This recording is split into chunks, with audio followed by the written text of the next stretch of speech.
नमस्कार दोस्तों, कैसे हैं आप सभी। आशा करता हूँ ठीक ही होंगे। जैसा कि मैंने आप सबको बताया था कि मैं आपको 12th क्लास की बोर्ड की प्रिपरेशंस कराऊंगा, तो आज उसी टॉपिक को लेकर के मैं आपके सामने हाजिर हूँ। मैं आज आपको बताऊंगा फिजिक्स से। आज मैं आपको फिजिक्स तैयार कराऊंगा क्लास 12 CBSE की।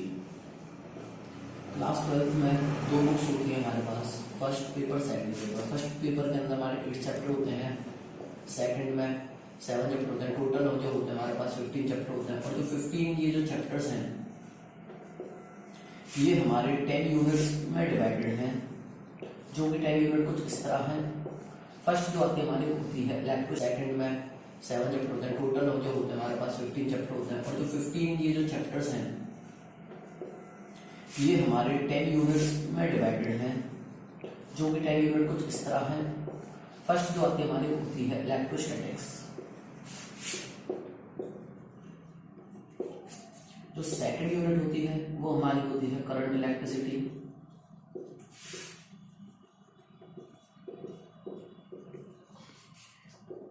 जो थर्ड यूनिट होती है वो हमारी होती है magnetic effect of electric current.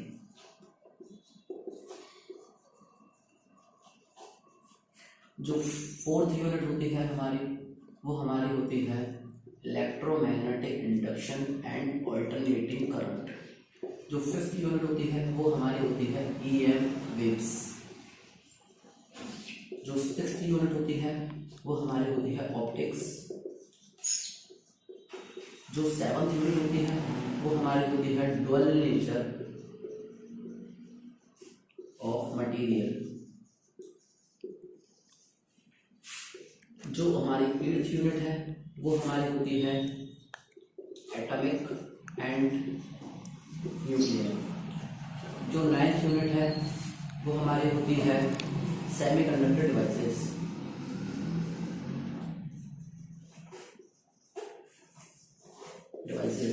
जो लास्ट यूनिट होती है वो हमारी होती है कम्युनिकेशन सिस्टम।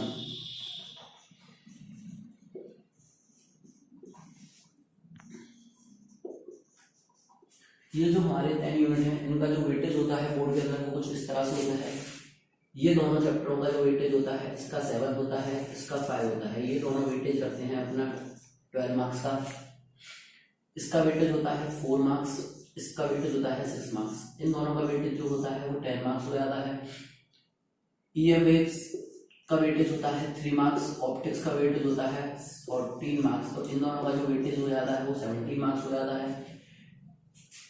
बात करें हम EMI और EC की, तो इसका जो वेटेज होता है वो 8 मार्क्स का होता है। इसका भी जो वेटेज होता है 8 मार्क्स का होता है। इन दोनों का वेटेज मिलाकर 16 हो जाता है। बात करें इलेक्ट्रोस्टैटिक्स की, इसका वेटेज होता है 8 मार्क्स का, इसका वेटेज होता है 17 मार्क्स का। इन दोनों का जो वेटेज मिलाकर जो हो जाता है वो 15 मार्क्स हो जाता है। अगर इन सबको टोटल करें तो हम ये देखेंगे कि हमारे पास जो वेटेज निकल के आता है वो 17 मार्क्स आता है। ये 70 का क्या होता है, हमारे पास थ्योरी होती है, और जो 30 मार्क्स हैं वो हमारे होते हैं प्रैक्टिकल से। ठीक है, आज हम इसी को देखते हुए आप सिलेबस को देखें, फिर हम आज स्टार्ट करते हैं अपना पहला टॉपिक इलेक्ट्रोस्टैटिक्स।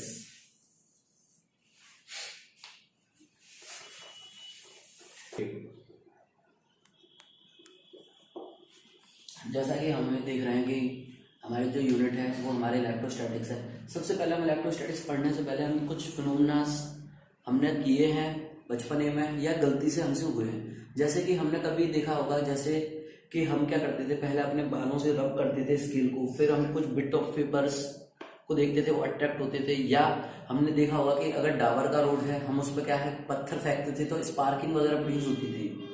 या फिर जैसे कि हम चेयर पर बैठे होते थे, चेयर पर अगर कोई पीछे से हमें बीट कर रहा है तो हमें चार्ज या फिर हमें क्या करंट जैसा फील होता था।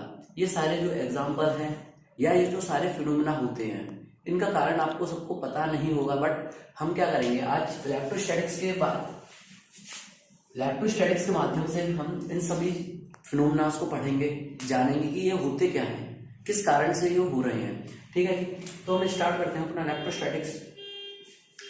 फर्स्ट ऑफ ऑल इलेक्ट्रो का मतलब होता है हमारा चार्ज से, जो स्टैटिक्स का मतलब होता है वो होता है रेस्ट। At rest. तो हम इसको इलेक्ट्रोस्टैटिक्स को कुछ इस तरह से डिफाइन करेंगे। The branch of physics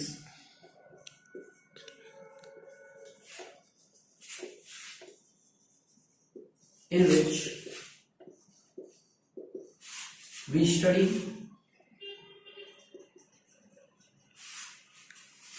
about charge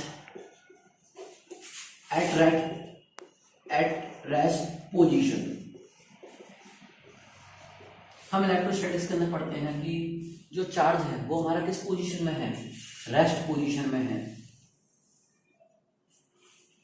first of all हमें पता होना चाहिए कि चार्ज क्या होता है।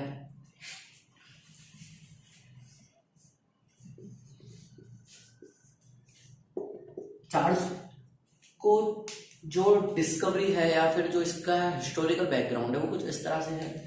एक साइंटिस्ट हुआ करते थे थेल्स, ये 1600 बीसी में इन्होंने कुछ एक्सपेरिमेंट किया था। इन्होंने देखा कि जब हम एम्बर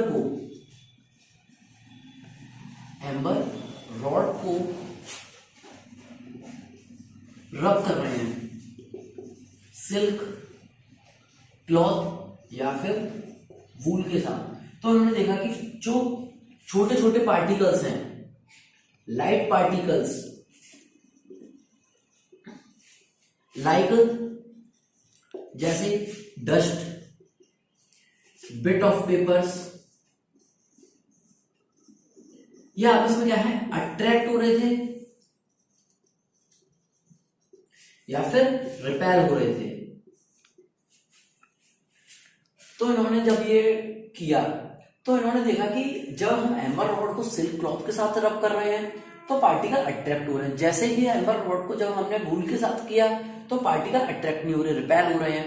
तो इन्होंने कंक्लूड यहां से निकल करके आया कि जो चार्ज है उसकी डिफाइन कुछ यहां से इस तरह से बनाई। It is the associative property of a body by the virtue of which it so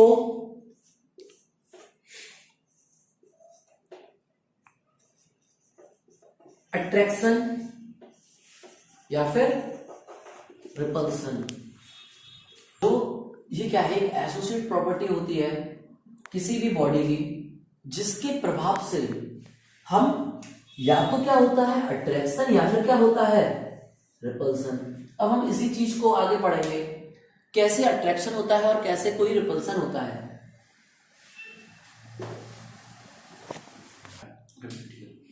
जैसे कि मैंने आपको बताया कि चार्ज के बारे में आपको बताया कि क्या है, प्रॉपर्टी होती है किसी भी बॉडी की जो क्या शो करती है या तो अट्रैक्शन या फिर रिपल्सन। अभी अट्रैक्शन कैसे करते हैं, रिपल्सन कैसे करती है वो देखते हैं। जैसे कि हमने आपको बताया था अभी, जब हमने एक एम्बर रॉड को लिया, उसको हमने रब्ड किया सिल्क क्लॉथ के साथ, या हमने ग्लास रॉड को लिया, उसको जब रब्ड किया सिल्क क्लॉथ के साथ, तो हमने पाया कि ये जो है अट्रैक्शन शो कर रहा है। ग्लास रॉड सिल्क क्लॉथ के साथ जब हमने रब किया तो ये क्या है, रिपल्सन शो कर रहा है। जब हमने ये देखा कि अगर हम एम्बर रॉड को रब करके ग्लास रॉड के पास लेकर के जाते हैं तो हम ये पाएंगे कि एम्बर रॉड और जो ग्लास रॉड है इस पर कुछ चार्ज है डेवलप हो गया रब करने पर। ये दूसरा रॉड है, इस पर कुछ चार्ज डेवलप हो गया है। जब इन दोनों को पास लेकर के आएंगे तो हम देखेंगे कि ये बिट ऑफ ये क्या है, इसमें अट्रैक्शन शो कर रहे हैं। सेम हमने देखा अगर हम दो एम्बर रॉड को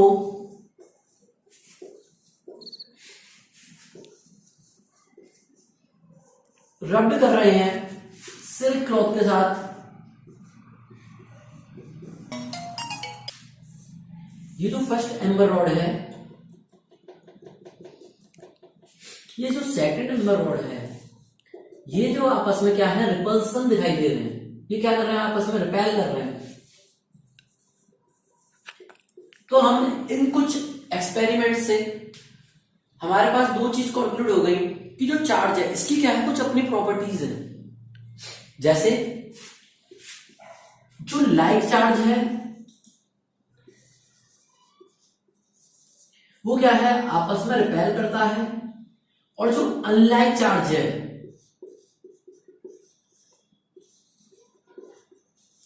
वो क्या है अपने आप में अट्रैक्शन शो करता है।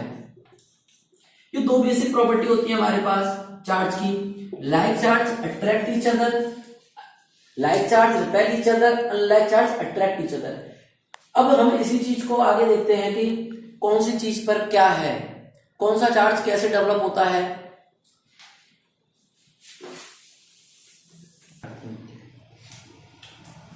जैसा कि हमने देखा जब हम सिल्क क्लॉथ, वूल, इन सब से जब अट्रैक्ट करते हैं ग्लास रॉड को तो इनके ऊपर चार्ज डेवलप होता है। हम देखेंगे जो भी हमने अभी ये पढ़ा, हम देखेंगे कि जो फंडामेंटल प्रॉपर्टी है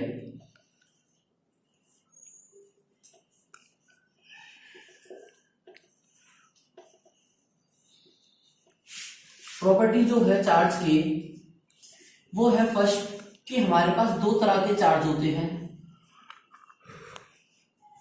सेकंड हमने देखा कि जो लाइक चार्ज है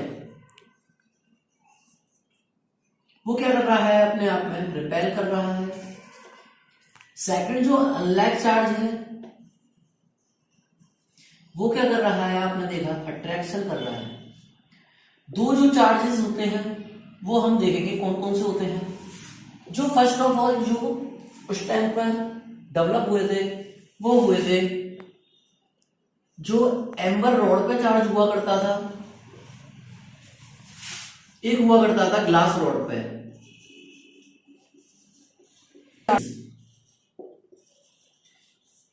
ये जो ग्लास रॉड होती है इसको हमने नाम दिया विट्रस।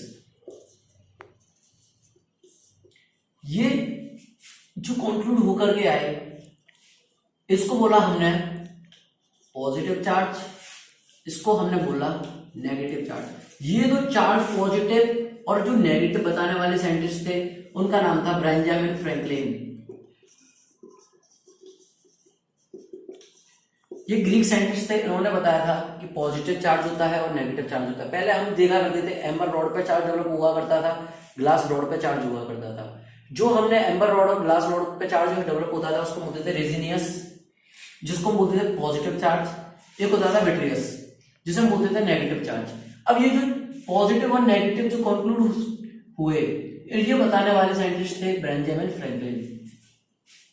ठीक है, अब ये हम देखेंगे कि कौन सी बॉडी पे पॉजिटिव चार्ज आ रहा है, किस पे नेगेटिव चार्ज आ रहा है, हमें कैसे पता लगाएं।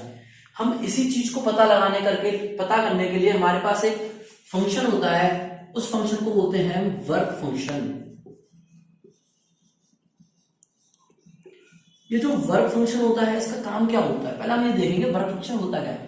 इसे समझने से पहले मैं आपको बताना चाहूंगा कि एटम क्या होता है या फिर मटेरियल जो होते हैं, जो मेटल होता है। हम सब जानते हैं क्या होता है मैटर। मैटर होता है anything that can occupy space and have some mass. हम यही पढ़ते हुए आए और हम ये देखते हैं कि जो मैटर होता है वो सब किससे मिलकर के बने होते हैं, छोटे छोटे एटम्स होते हैं उसके अंदर मिलकर के बने होते हैं। अब हम जानते हैं कि एटम्स जो होता है बेसिकली ये किससे बन के मिला होता है, न्यूक्लियस, प्रोटॉन, न्यूट्रॉन और हमारा इलेक्ट्रॉन,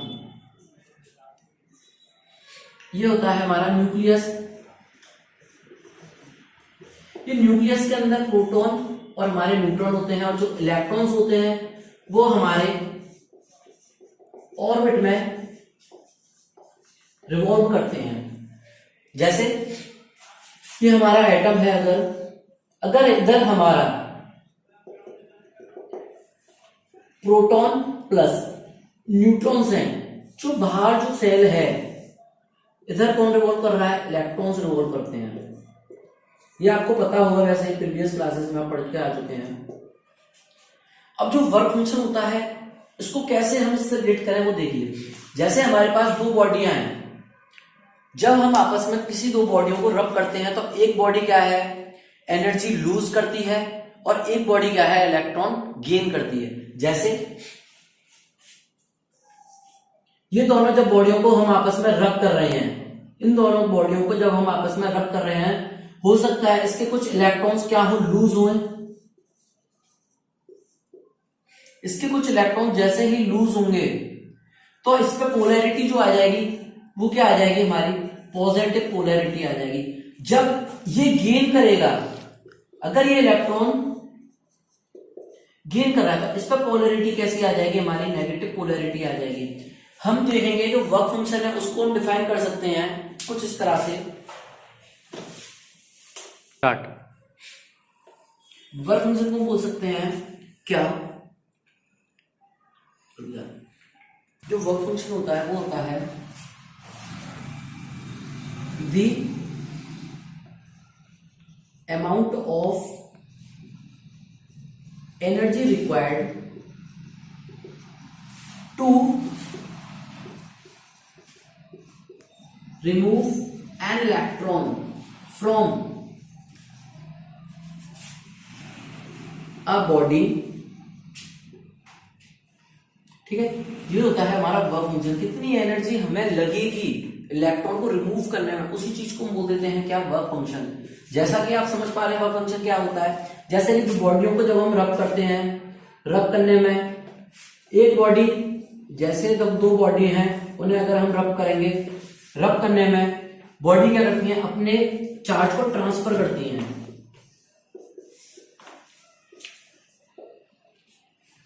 चार्ज को क्या करते हैं, ट्रांसफर करते हैं। ट्रांसफर किस तरह से करती है, एक बॉडी लूज करती है तो एक बॉडी क्या करती है, गेन करती है। इसी को हम बोल देते हैं क्या, work function. The amount of energy required, the amount of energy required to remove an electron from a body, that is called work function. इसको हम डिनोट करते हैं साई से। थैंक यू, इतना ही, बाकी की वीडियो में कल देखेंगे।